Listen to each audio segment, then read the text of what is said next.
একটা কথা কইতাছি ছেলে মেয়ে সবার উদ্দেশ্যে আজকে জীবনে যে কথাটা বলবো আপনি করে একটু মনোযোগ দিয়ে কথাটা শুনেন। জীবনে মনে করেন পৃথিবীর বুকে যত জাল লগে চলাফেরা করেন কাকা কাকি মামা মামি যাই সব হইলো ফ্যামিলি।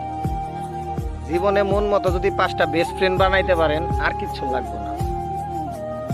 আপনি মনে করেন ভাই 3টা নাই 6টা নাই আপনার মামা খালুর অমুক সমস্যা তমুক সমস্যা, কিন্তু আপনার ওই 5টা বেস্ট ফ্রেন্ড যখন হুন বা আপনার অমুক সমস্যা তমুক সমস্যা অগত্যা রায় 3টার ফজর আজান নেইবে অগ্রাগো আয়া পড়তে বাধ্য। এটা হলো একটা রক্তের টান। হলো ভাই একটা বেস্ট ফ্রেন্ডের বন্ধু বান্ধব এটা একটা রক্তের টান, এটা হইয়া জায়গা ভাই। তো আমরা পুলারাই চাই মাইয়ারাই করে যাই যাই করে আমাকে ভালো বন্ধু রাখার চেষ্টা করো। মেয়েগো ক্ষেত্রে আমরা চেষ্টা করো মেয়েগো ভালো বান্ধবী রাখার, আমরা পুলাগো ক্ষেত্রে আমরা চেষ্টা করো আমাকে ভালো ফ্রেন্ড সার্কেল রাখার।